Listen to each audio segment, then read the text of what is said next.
or the participants tab.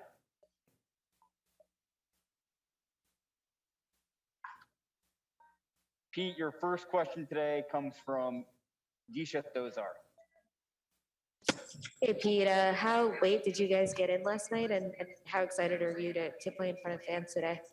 Oh, I'm amped up, and yeah, we got in. I don't know. I think around 11:30. I think 11:30 is when we rolled into the ballpark. But yeah, I'm super excited for today. Today's gonna be fun. I'm excited to have New York fans back in the stands, having the Flushing faithful back in. It's gonna be a fun time today, and I can't wait. And Louis said yesterday, there can be some anxiety for hitters to come up clutch with runners in scoring position, and obviously the offense struggled with that last year. I guess for you, what's your approach, and how do you personally make sure you're not overthinking it? Well, for me, I think the biggest thing is just continuing my game plan that I've had since spring from the first day. Is just stay disciplined within my zone.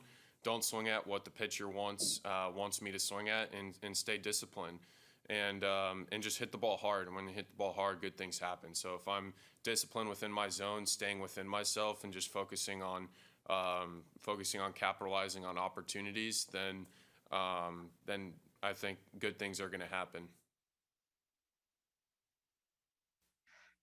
Your next question comes from Justin Toscano.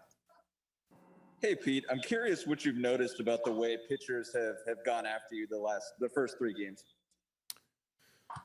Well, I mean, I think the Phillies, because they're an in-division rival, they did a really good job against our whole lineup collectively. And also they got a Gold Glover back there, JT Realmuto, who does a really good job of controlling the pitching staff. And I mean, he's a good guy to have for them. I mean, it's kudos to them, because he did a really good job of managing their staff. And I feel like we did swing the bats well. It's just a matter of producing runs. Like, we did end up with a lot of hits and a lot of. And we put ourselves in good scoring situations, good offensive situations, but we just need to capitalize in those spots. And I feel like as the year kind of progresses, and we're going to do that. And we have a lineup built to score a lot of runs. And we're only 3 games in, and I'm excited to see how we can put up runs throughout the course of 162. Because I mean, we got 159 left, so it's gonna be fun. And when you're on a kind of a hot streak, like you've had it during spring training, you carried it over into the season. Mentally, like, what are you most focused on to try to keep that going? Like, how do you keep it going? I mean, the biggest thing is striving every day to be consistent. Don't need to be perfect. Baseball is a very imperfect game, but my biggest focus is mastering consistency.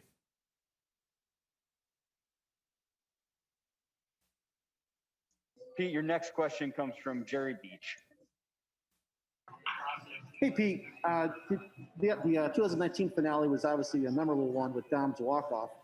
Last year, did you think about moments and celebrations that were missing, especially during games like the walk-off against the Yankees on the first day you guys played after Tom Seaver's death was announced?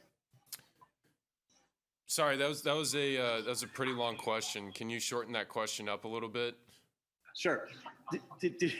Did you think about the 19 finale was memorable with Dom's walk-off? Did you think about moments like that a lot last year and what was missing?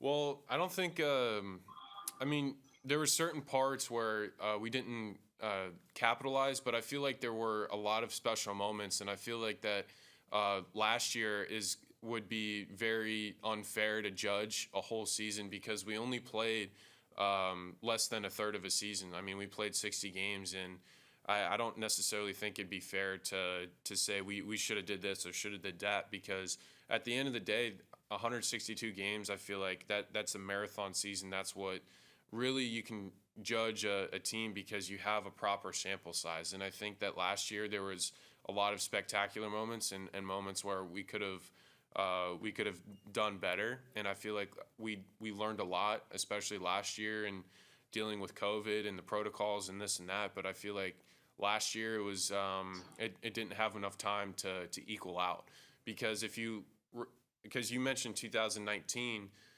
I mean, it was kind of tough sledding in the first half, but we kind of caught fire in the second half, and we were only a couple games out of going to the playoffs. So I think that it's not necessarily fair to judge a 60-game season comparing 2020 to 2019.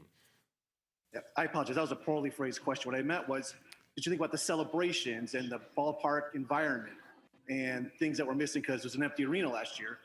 In particular, 19 ended on such a, Packed exciting crowds, fashion. right? Yeah, I got you. that's I what got you now. Okay. Apologies. No worries. I'm excited. I mean, it's gonna be sick. I mean, playing the first 3 games in Philly, I don't think I've ever been like that happy to see a bunch of Philadelphia Phillies fans. I mean, they were really enthusiastic. They were into the game, and it was awesome. It was fun.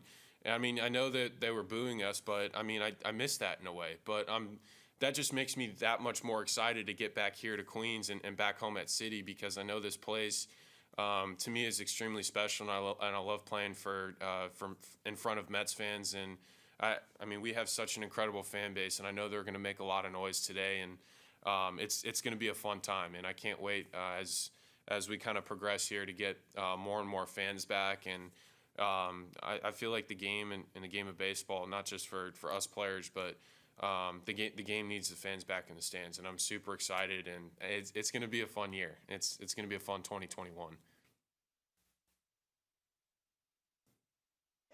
Pete, your next question comes from Disha Thar.